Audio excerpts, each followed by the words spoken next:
पहले से ही विभा को कपड़े धोने का बड़ा शौक था। कभी नल के नीचे तो कभी तालाब के पास। अरे मेरी नीली वाली लुंगी नहीं दिख रही है। विभा की अम्मा, कहाँ रखी है लुंगी? अरे वो तो विभा ने परसों ही धोकर रखी थी आपकी अलमारी में, देखो वहीं होगी। वो ना मैंने आज धो दी, मुझे लगा कि गंदी हो गई होगी। अरे कैसे गंदी हो गई थी? उसे तो मैंने पहना भी नहीं। हे भगवान, इस लड़की के कपड़े धोने की आदत से परेशान हो गया हूँ मैं। जितना तो घर में राशन नहीं आता, उससे कहीं ज्यादा डिटर्जेंट पाउडर का खर्चा है। इसकी शादी करवा दो, शादी। जाए अपने घर में ही करे काम, फिर चाहे घर के कपड़े धोने हो या पूरे गांव के। हाँ ठीक बोल रही हो, देखता हूँ मैं कोई लड़का। वो दिन भी आ जाता है जब विभा को देखने लड़के वाले आ जाते हैं। लड़की मुझे अच्छी लगी। होने वाली सास कहती है, बेटी अगर कुछ पूछना है तो पूछ लो। वैसे तो हमारी लड़की बहुत ही शर्मीली है, जो बोल दो वो मान लेती है, इसे क्या पूछना होगा। अरे कैसी बात कर रही हो माँ, मुझे इन लोगों के घर रहना है, सवाल तो कई है। हाँ हाँ बेटा, पूछ लो ना, क्या पूछना है। आप लोगों के घर कपड़े कौन धोता है? सास का मुंह बन जाता है। देखो, अगर तुम ये कहना चाहती हो कि तुम्हें कपड़े धोने नहीं आते तो सुन लो, कपड़े मैं ही धोती हूँ, लेकिन तुम्हारे आ जाने के बाद मैं रुमाल तक नहीं धोऊंगी। अरे चुप रहना भगवान, बहू बेचारी घर आई नहीं, उसे डराना शुरू कर दिया। वो क्या है ना बिटिया, अभी तक तो ये कल्लू की माँ ही धोती थी, लेकिन अब तुम्हारे पापा तो दहेज में वॉशिंग मशीन देंगे ही। तभी विभा की माँ बोल पड़ती है, सवाल भी पूछा तो क्या। वैसे भाई साहब, मशीन की तो फिर भी कपड़े धोने की कैपेसिटी होती है। मतलब जो बिटिया दे रहे हैं ना विभा, इसे कपड़े धोने का बहुत शौक है। ये आप लोगों के क्या, आस पड़ोस गांव मोहल्ले सबके कपड़े धो दे और उफ तक ना करे। बाहर देखा नहीं आपने कितने कपड़े सूख रहे हैं? सब हमारी बिटिया ने ही तो धोए हैं। बस भी करो ना माँ, शर्म आ रही इतनी तारीफ सुनकर। और तो और एक दाग निकाल कर दिखाओ तो मान जाऊं। हाँ अच्छा, माफ करना बेटा, मैंने गलत समझा। हमें तो रिश्ता बहुत पसंद है।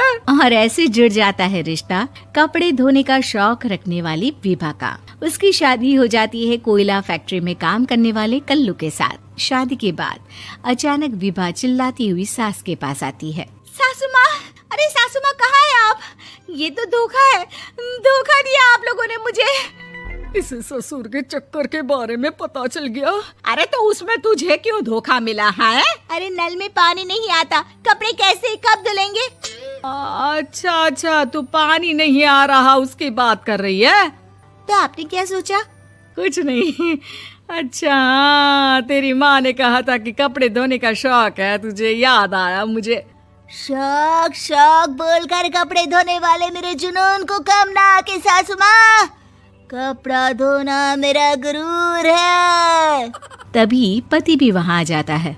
अभी मैंने इसे सनी देओल की फिल्म दिखाई है, उसी के डायलॉग मार रही है माँ। अच्छा सुन, साफ साफ बता रही हूँ, पानी सुबह 4 से 6 और शाम को 10 से 12 आता है, समझी?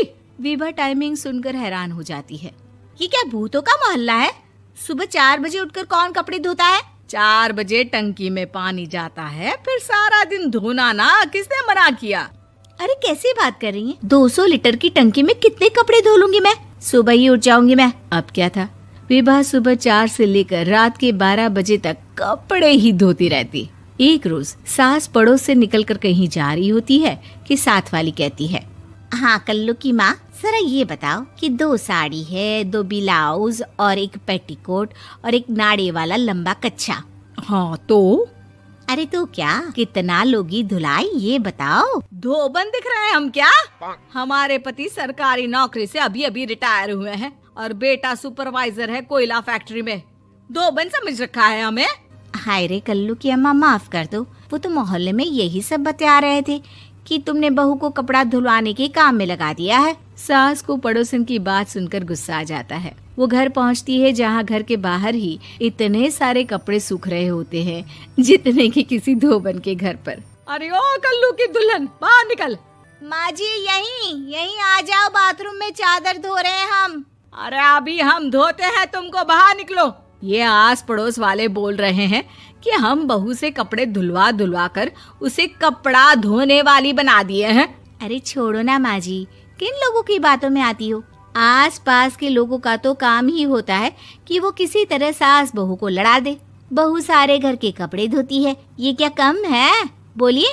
सास को भी लग जाता है कि वो बहू का ये सनकीपन नहीं छुड़वा सकती, इससे अच्छा है कि खुद ही चुप हो जाए। एक रोज सास और बहू मंदिर जाते हैं, जहाँ सास की साड़ी वहाँ खड़ी भीख मांगने वाली से मिलती है। माँ जी क्या बात है, आपकी साड़ी उस भिखारन से कितनी मिल रही है ना? हाँ हाँ देखो तो, दोनों की साड़ी मिल रही है। क्या बात है कल्लू की अम्मा, तुम खुद को तो अफसर की बीवी बताती हो और ऐसी सिंपल सी प्लेन साड़ी पहनकर घूमती हो। सिंपल और प्लेन नहीं है ये साड़ी। तो क्या सोने के धागे से फूल बने हैं?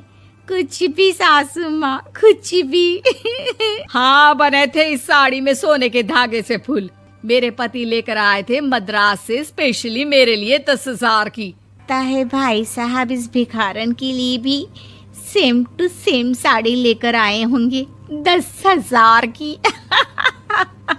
सास उस वक्त तो कुछ नहीं कहती, लेकिन बहू के साथ घर आती है और अलमारी से एल्बम निकाल कर लाती है। ये साड़ी देख रही है, ये वही साड़ी है जिसे मैंने अभी पहना था। इस साड़ी में ये जो चमकदार फूल दिख रहे हैं ना, ये सोने के धागों से काढ़े गए हैं। लेकिन तू लोकल वॉशिंग मशीन ब्रश से घिस घिस कर सारे फूलों को निकाल कर साड़ी प्लेन कर दी। मुझे माफ कर दीजिए सासू माँ। और तो और, जब मैंने तुझे तेरी गलती के लिए कुछ नहीं कहा, लेकिन तूने तो सबके सामने मेरा मजाक ही बना दिया। क्यों? बहू को समझ में आ जाता है कि अब से उसका कपड़े धोना बंद।